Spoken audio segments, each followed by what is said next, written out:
Assalamualaikum warahmatullahi wabarakatuh dan salam sejahtera. Saya Dr. Noreen Miman Akhir dari Pusat Kajian Psikologi dan Kesejahteraan Manusia Fakulti Sains Sosial dan Kemanusiaan Universiti Kebangsaan Malaysia. Hari ini saya nak berkongsi tentang peranan pekerja sosial berhadapan dengan bencana COVID-19 di Malaysia. Sedia maklum, novel coronavirus atau dikenali sebagai COVID-19 semula ditemui di Wuhan, China pada Disember 2019 yang boleh menyebabkan jangkitan pada saluran pernafasan. Antara simptom utamanya adalah demam, batuk dan sukar bernafas. Namun, tahukah anda, penularan virus dan wabak penyakit berjangkit yang tidak terkawal juga dikategorikan sebagai bencana. Jadi, penularan wabak COVID-19 yang dihadapi oleh kebanyakan negara dunia termasuk Malaysia turut dikategorikan sebagai bencana. Malah ia juga turut diisytiharkan oleh WHO sebagai pandemik. Jadi, perbincangan ini akan bincangkan dari perspektif kerja sosial dengan melihat apakah peranan pekerja sosial dalam menangani isu COVID-19. Tapi sebelum tu, kita fahami dahulu apa yang dimaksudkan dengan kerja sosial. Menurut JKM 2017, kerja sosial adalah satu profesi menolong secara profesional berdasarkan prinsip nilai, etika, pengetahuan dan kemahiran dalam membantu sama ada individu, kumpulan dan juga komuniti untuk tingkatkan kesejahteraan hidup mereka. Dan dalam pengurusan bencana, kerja sosial melibatkan peranan sebelum, semasa dan selepas bencana COVID-19. Krisis COVID-19 ini telah meninggalkan impak fizikal di mana kesihatan masyarakat terjejas akibat penularan wabak penyakit berjangkit hingga menyebabkan kematian, terutamanya kumpulan yang berisiko tinggi iaitu warga emas dan mereka memiliki sejarah penyakit kronik. Malah ia turut memberi kesan secara tidak langsung di mana ekonomi negara terjejas dari segi sektor pelancongan maupun perniagaan akibat arahan PKP yang dijalankan. Malah PKP ini juga turut memberi kesan terhadap aktiviti sosial seperti keagamaan, sosial, sukan dan budaya.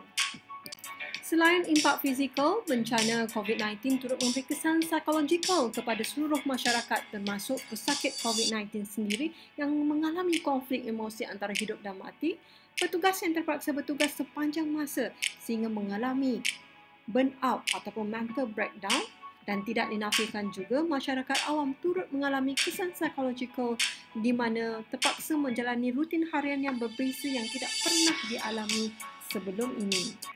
Jadi, peranan pekerja sosial seperti yang saya jelaskan tadi meliputi sebelum, semasa dan juga selepas bencana COVID-19.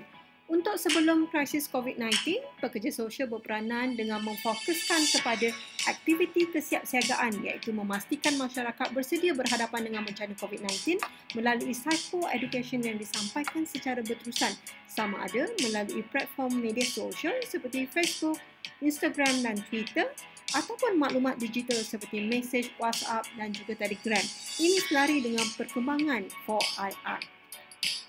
Manakala peranan pekerja sosial semasa bencana COVID-19 adalah terfokus kepada bantuan pengurusan krisis yang meliputi penyediaan sokongan instrumental yang membentuk barangan di mana pekerja sosial akan menyalurkan bakul makanan iaitu keperluan harian kepada orang awam yang terputus pendapatan ataupun orang awam yang terputus bekalan makanan serta penduduk yang terikat dengan arahan PKPD iaitu Perintah Kawalan Pergerakan diperketatkan. Selain itu, pekerja sosial juga membantu menguruskan keperluan makanan dan juga harian Person Under Surveillance yang dikenali sebagai PUS iaitu individu dalam pengawasan di pusat kuarantin. PUS dan PUI adalah dua kumpulan yang berbeza di mana PUS di bawah JKM dan PUI di bawah Kementerian Kesihatan Malaysia. Selain itu, pekerja sosial semasa bencana COVID-19 juga berperanan menyediakan sokongan psikososial berbentuk sokongan emosi dan khidmat nasihat kepada mereka yang mengalami situasi tertekan akibat pandemik COVID-19. Ia diberikan secara atas talian selari dengan perkembangan 4IR dan juga perintah PKP yang sedang dijalankan. Malah banyak agensi yang terlibat dalam menyediakan sokongan psikososial ini termasuk Jabatan Kebajikan Masyarakat, Jabatan Kesihatan Negeri, NGO seperti Mercy Malaysia dan juga IPTA seperti Universiti Kebangsaan Malaysia di bawah Unit Pakar Kesejahteraan Psikologi dan Kaunseling, PKPK di Fakulti Sains Sosial Kemanusiaan UKM turut menyediakan sokongan psikososial kepada masyarakat awam.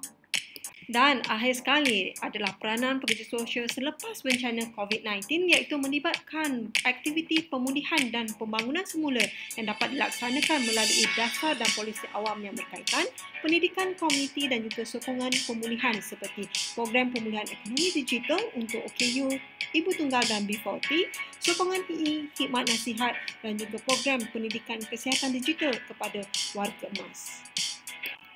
Dan secara kesimpulannya, dapatlah saya rumuskan dalam keadaan dunia sedang berperang dengan pandemik COVID-19, sebenarnya perkembangan teknologi 4IR telah membantu pekerja sosial untuk terus memberikan perkhidmatan dan sokongan kepada mereka yang memerlukan bagi menjamin kesejahteraan masyarakat sama ada sebelum, semasa dan selepas bencana COVID-19.